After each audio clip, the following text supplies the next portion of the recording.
Hi friends, ಎಲ್ರಿಗೂ ನಮಸ್ಕಾರ. ಬನ್ನಿ ಫ್ರೆಂಡ್ಸ್, ನಾನಿವತ್ತು ತುಂಬಾ ಈಸಿಯಾಗಿ ಜಾಮೂನ್ ಮಾಡೋದನ್ನು ತಿಳಿಸ್ಕೊಡ್ತೀನಿ.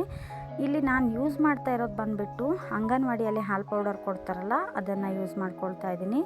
ನಾನು ತೋರಿಸ್ತಾ ಇರೋ ಕಪ್ಪಲ್ಲಿ ನಾನು 3 ಕಪ್ ಆಗುವಷ್ಟು ಹಾಲು ಪೌಡರ್ನ ತೆಗೆದುಕೊಳ್ತಾ ಇದ್ದೀನಿ. ಅದಕ್ಕೆ ನಾನು 3 ಟೇಬಲ್ ಸ್ಪೂನ್ ಆಗುವಷ್ಟು ಮೈದಾ ಹಿಟ್ಟನ್ನು ಹಾಕ್ಕೊಳ್ತಾ ಇದ್ದೀನಿ. ಹಾಗೆಯೇ 1.5 ಟೇಬಲ್ ಸ್ಪೂನ್ ಆಗುವಷ್ಟು ಚಿರೋಟಿ ರವೆಯನ್ನು ಹಾಕ್ಕೊಳ್ತೀನಿ.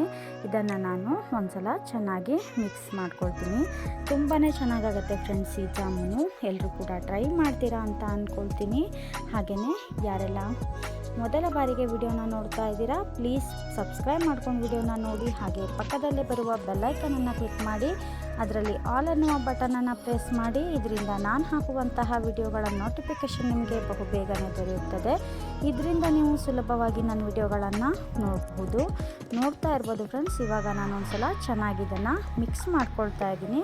ಹಾಗೆಯೇ ನಾನಿವಾಗ ಚೆನ್ನಾಗಿ ಮಿಕ್ಸ್ ಆಗಿದ್ಮೇಲೆ ಇದಕ್ಕೆ 2 ಟೇಬಲ್ ಸ್ಪೂನ್ ಆಗುವಷ್ಟು ತುಪ್ಪನ ಹಾಕ್ಕೊಳ್ತಾ ಇದ್ದೀನಿ. ನಿಮಗೆ ಇಷ್ಟ ಇದ್ದರೆ ಸ್ವಲ್ಪ ಜಾಸ್ತಿ ಕ್ವಾಂಟಿಟಿಯಲ್ಲೂ ಕೂಡ ನೀವು ಹಾಕ್ಕೊಳ್ಬಹುದು.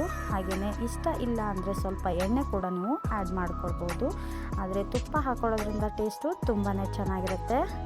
ಇವಾಗ ನಾನು ತುಪ್ಪವನ್ನು ಹಾಕ್ಕೊಂಡು ಒಂದ್ಸಲ ಸಾಫ್ಟಾಗಿ ಎಲ್ಲದನ್ನು ಮಿಕ್ಸ್ ಮಾಡ್ಕೊಳ್ತಾ ಇದ್ದೀನಿ.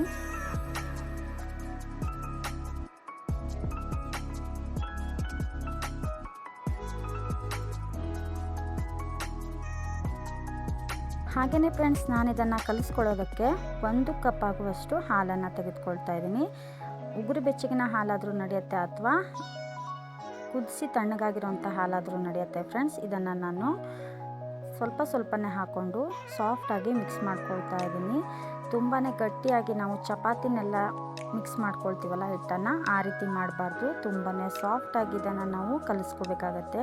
ಕೈಗೆ ಅಂಟ್ಕೊಳ್ತಾ ಇರುತ್ತಲ್ಲ, ಆದರೂ ಪರವಾಗಿಲ್ಲ ಫ್ರೆಂಡ್ಸ್, ಹಾಗೇ ಇರಬೇಕು. ಇಲ್ಲಾಂದರೆ ಅದು ಉಂಡೆ ಕಟ್ಟುವಾಗ ಅದು ಕ್ರ್ಯಾಕ್ ಆಗಿಬಿಡತ್ತೆ. ಅದಕ್ಕೋಸ್ಕರ ನಾನು ಇಲ್ಲಿ ಚೆನ್ನಾಗಿ ಸಾಫ್ಟಾಗಿ ಕಲಸಿಟ್ಕೊಳ್ತಾ ಇದ್ದೀನಿ. ನಾನಿಲ್ಲಿ 3 ಕಪ್ ಆಗುವಷ್ಟು ಹಾಲು ಪೌಡರ್ಗೆ ನಾನು 1 ಕಪ್ ಆಗುವಷ್ಟು ಹಾಲನ್ನು ತೆಗೆದುಕೊಳ್ತಾ ಇದ್ದೀನಿ.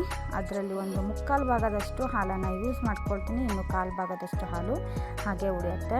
ನೋಡ್ತಾ ಇರ್ಬೋದು, ಇವಾಗ ಸಾಫ್ಟಾಗಿದ್ದು ರೆಡಿಯಾಗಿದೆ ಬ್ಯಾಟರು. ಇದನ್ನು ನಾನು ಒಂದ್ಸಲ ಚೆನ್ನಾಗಿ ಒಂದು ಉಂಡೆ ರೂಪದಲ್ಲಿ ಕಟ್ಟಿಟ್ಟು ಇದನ್ನು ನಾನು ಒಂದು ಪ್ಲೇಟನ್ನು ಮುಚ್ಚಿ ಒಂದು ಅರ್ಧ ಗಂಟೆಗಳ ಕಾಲ ಇದನ್ನು ನೆನೆಯಲು ಬಿಡ್ತೀನಿ.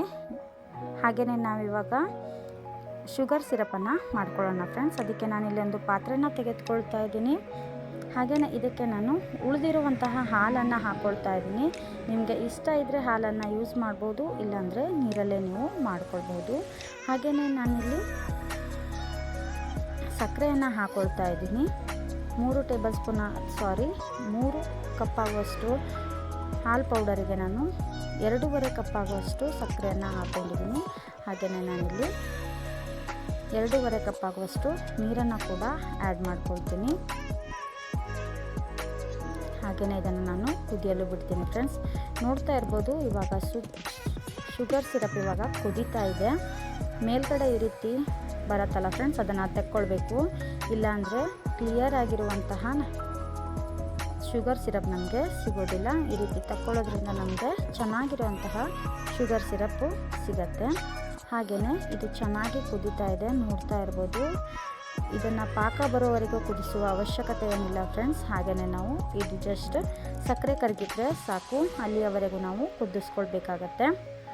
ಹಾಗೆಯೇ ಫ್ರೆಂಡ್ಸ್, ನಾನಿವಾಗ 1-2 ಏಲಕ್ಕಿಯನ್ನು ಜಪ್ಪಿ ಹಾಕ್ಕೊಳ್ತಾ ಇದ್ದೀನಿ.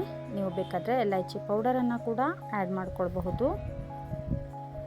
ಹಾಗೆಯೇ ನಾನಿಲ್ಲಿ ಒಂದು ಅರ್ಧ ಲಿಂಬು ಆಗುವಷ್ಟನ್ನು ರಸ ತೆಗೆದಿದ್ದಕ್ಕೆ ಆ್ಯಡ್ ಮಾಡಿಕೊಂಡು ಗ್ಯಾಸ್ ಸ್ಟವನ್ನು ಆಫ್ ಮಾಡ್ಕೊಳ್ತೀನಿ.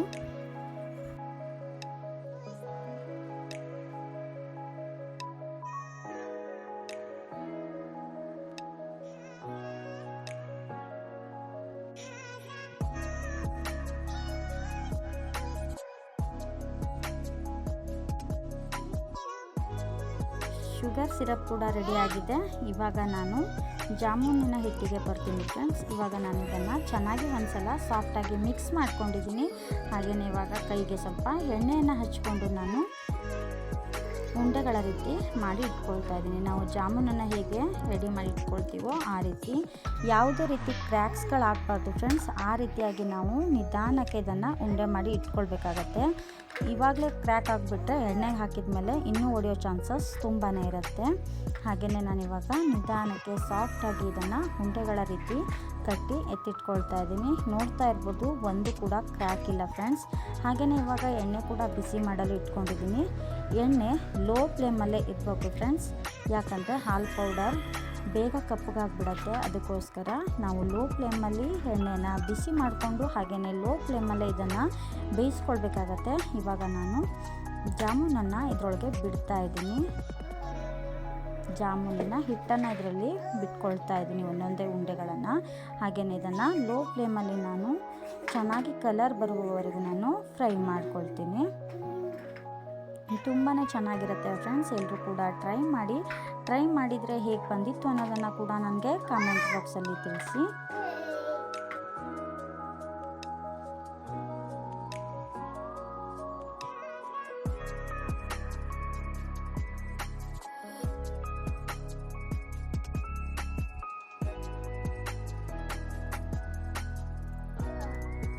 ನೋಡ್ತಾ ಇರ್ಬೋದು, ಇವಾಗ ಲೈಟಾಗಿ ಕಲರ್ ಕೂಡ ಚೇಂಜ್ ಆಗಿದೆ, ತುಂಬಾ ಚೆನ್ನಾಗಿ ಫ್ರೈ ಕೂಡ ಆಗಿದೆ ಇದು. ಇವಾಗ ನಾನು ಇದನ್ನು ತೆಗೆದಿಟ್ಕೊಳ್ತೀನಿ ಫ್ರೆಂಡ್ಸ್. ಹಾಗೆಯೇ ಇದನ್ನು ನಾನು ಬಿಸಿ ಇರುವಾಗಲೇ ನಾನು ಸಕ್ಕರೆ ಪಾಕಕ್ಕೆ ಹಾಕ್ಕೊಳ್ತಾ ಇದ್ದೀನಿ. ಆ ವಿಡಿಯೋ ಫ್ರೆಂಡ್ಸ್ ಸ್ಕಿಪ್ ಆಗಿಬಿಟ್ಟಿದೆ, ತಪ್ಪಾಗಿ ತಿಳ್ಕೊಬೇಡಿ.